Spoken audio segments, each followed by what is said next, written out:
आज से उत्तर भारत का छठ पर्व प्रारंभ हो रहा है। संपूर्ण देश विदेश में, संपूर्ण भारत में छठ पर्व की बड़ी महत्वता है। दुनिया के सारे व्रत 12 घंटे, 13 घंटे, 14 घंटे, 15 घंटे, 18 घंटे, 20 घंटे, 24 घंटे के होते हैं, पर भारत की भूमि का, सूर्य की उपासना का, षष्ठी माता की, छठ माता की उपासना का ये छठ पर्व 36 घंटे का व्रत होता है। 36 घंटे का व्रत होता है। सारे व्रत 24 घंटे के, 12 घंटे के, 18 घंटे के, पर षष्ठी का व्रत, छठ माता का व्रत 36 घंटे का होता है। आज से माता छठ की पूजन चालू होती है और ये पूजन होते होते होते होते चलते चलते धीरे धीरे धीरे धीरे फिर छठ पूजन तक पहुंचती है। डूबते सूरज को अर्घ देना, फिर उगते सूरज को अर्घ देना, माँ षष्ठी का व्रत करना। कितनी प्रसन्नता है। ये छठ का पर्व, ये छठ की उपासना, ये उत्तर भारत के बिहार, उत्तर प्रदेश में जहां जहां पर छठ की पूजन करने वाले भक्त रहते हैं, वो ये दिखाते हैं कि छठ पर्व की परिभाषा क्या है। हम अपना दुकान, मकान, काम, व्यापार, पूरा शहर छोड़कर हम छठ मनाने के लिए ट्रेनों में बैठकर, बसों में बैठकर अपने गांव चले जाते हैं। हम अपनी एकता का प्रतीक देते हैं कि हमारा छठ पर्व हमें एकता सिखाता है। हमारा छठ पर्व हमें एकता सिखाता है।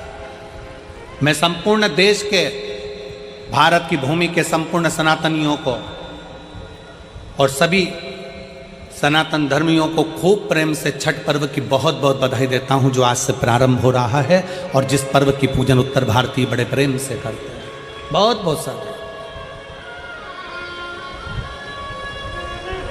हमें एकजुटता दिखाना।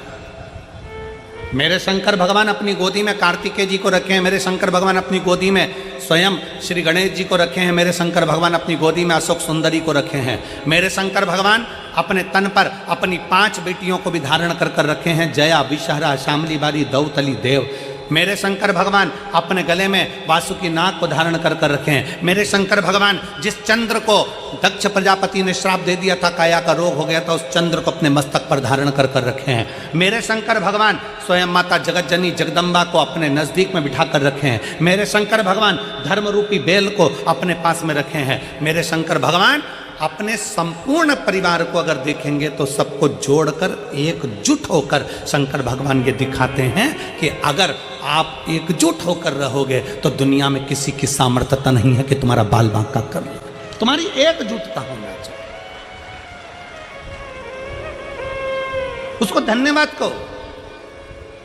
कुछ नहीं तो घर के दरवाजे पर थोड़ा पानी छींटना। तुम ये तो नियम बना सकती हो ना कि मैं घर में से पानी लूंगी, मटके में से, परिंदे में से, और घर के बाहर छींटूंगी। क्या होता है मटके का पानी बाहर छींटने से, परिंदे का पानी बाहर छींटने से? तो गरुड़ पुराण के अंतर्गत लिखा है, तृतीय अंश के अंदर, कि हमारे घर का जो मटका होता है वो मटका परिंदा कहलाता है। परिंदा का मतलब होता है पितरों का स्थान। हम उसमें से जब पानी लेकर घर के दरवाजे पर छींटते हैं तो हमारे द्वार पर जितने भी पितर रात्रि भर में आकर भोजन की याचना करते हैं, उस जल से उनकी तृप्ति हो जाती है। तो हमारे पूर्वजों को श्राद्ध पक्ष में पानी देने की भी जरूरत नहीं पड़ती, पिंड देने की भी जरूरत नहीं पड़ती, वो उससे तृप्त हो जाते हैं मात्र जल का सींचन करने से, मात्र जल का सींचन कर देने से। आप कोई नियम मत बनाओ। एक नियम तो बना सकते हो कि पानी बाहर छीटूंगी, एक नियम तो बना सकते हो कि मैं परिंदे पर दिया लगाऊंगी, एक नियम तो बना सकते हो कि मैं दरवाजे पर दिया लगाऊंगी, एक नियम तो बना सकते हो कि एक चावल का दाना मैं प्रतिदिन शंकर जी को चढ़ाऊंगी।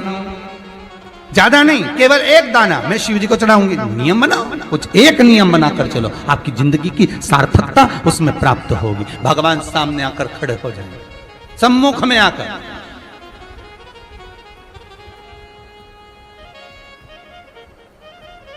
नियम आपका होगा, पूरा उसको करना होगा, पूरा उसको करना। तेरे मंदिर में आना मेरा काम है और मेरी बिगड़ी बनाना तेरा काम। जरा जरा सी बात में हम लेकर बैठ जाते हैं, हम अगर ऐसा करेंगे तो 4 लोग क्या कहेंगे, हम ऐसा करेंगे तो 4 लोग क्या। अरे 4 लोग एक ही चीज कहेंगे और वो आखिरी में कहेंगे राम नाम सत्य है, उसके सिवा कुछ नहीं कहेंगे।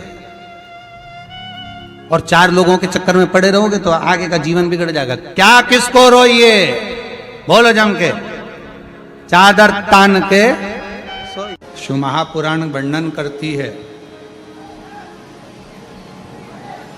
किसी भी छठ के दिन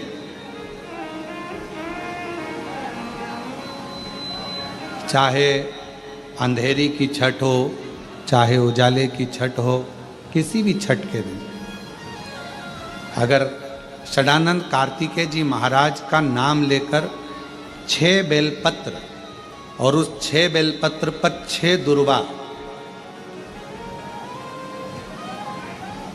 6 पुष्प, 6 अक्षत के दाने रखकर षडानंद कार्तिकेय बाबा के स्मरण कर कर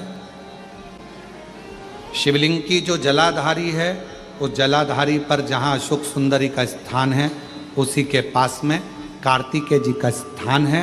किसी भी छठ पर यदि आप बाबा को वो बेलपत्र, वो दुर्वा, वो पुष्प, वो अक्षत का दाना 6 समर्पित करते हैं, किसी भी छठ के दिन, षष्ठी के दिन स्कंद भगवान का नाम लेकर, स्कंदेश्वर बाबा का नाम लेकर, कार्तिकेय बाबा का नाम लेकर यदि समर्पित करते हैं तो जिंदगी में कितना भी कर्जा हो वो कर्जा 3 महीने के अंदर समाप्त होता ही है।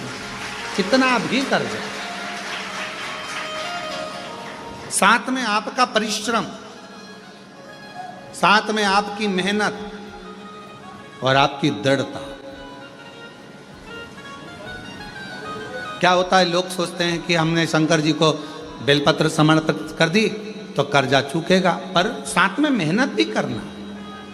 अगर आप मानते हैं कि पूरी पूरी कथा का इसमें कई दुनिया के कई लोग हैं हमारी कथाओं को आधा काटते हैं आधा भेज देते हैं। गुरुजी ने कहा कि बेलपत्र पर शहद लगाकर चढ़ाओ, पर गुरुजी ने साथ में कहा कि रात दिन एक करो, पढ़ाई पूरी करो, आधी बात काट देते आधी बात दिखा देते, पर उसका हमको कोई फर्क नहीं पड़ता है।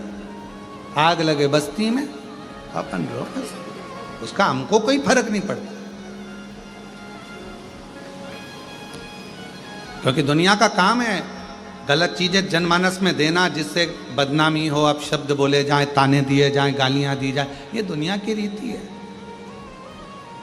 बहुत आते हैं दिन भर में, कहीं कोई दबाव देने के लिए आता है, हम तुम्हारी बदनामी करेंगे, हमको 1 करोड़ दो,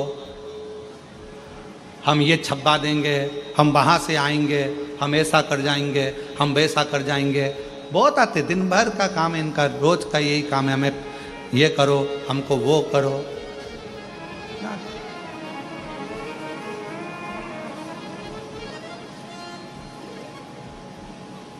शिव तत्व है, दबाव देने वाले ढेर मिलेंगे, अपशब्द कहने वाले ढेर मिलेंगे, ताना देने वाले ढेर मिलेंगे, पर आप अपनी पूर्ण ऊर्जा के साथ में शिव महापुराण की कथा कहती है 6 बेलपत्र, 6 पुष्प, 6 दुर्वा, 6 चावल के दाने और साथ में अपना परिश्रम पूर्ण करो।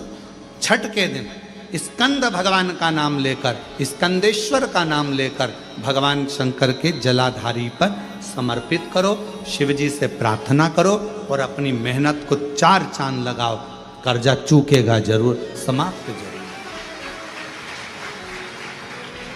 कर्जा का मतलब ये नहीं है कि आप कर्जा करे हो तो मेरे से बन नहीं रहा, मेरे प्राण छूट जाए तो अच्छा, मैं तो मर जाऊं, मैं टेंशन में हूं, मैं डिप्रेशन में हूं, बहुत परेशान हो गया, ऐसा हो गया। ना ना, दुख आता है, जब सुख आया, सुख चले गया तो दुख आएगा, तो दुख भी जाएगा, दुख भी समाप्त होगा, उसमें क्या विचार कर।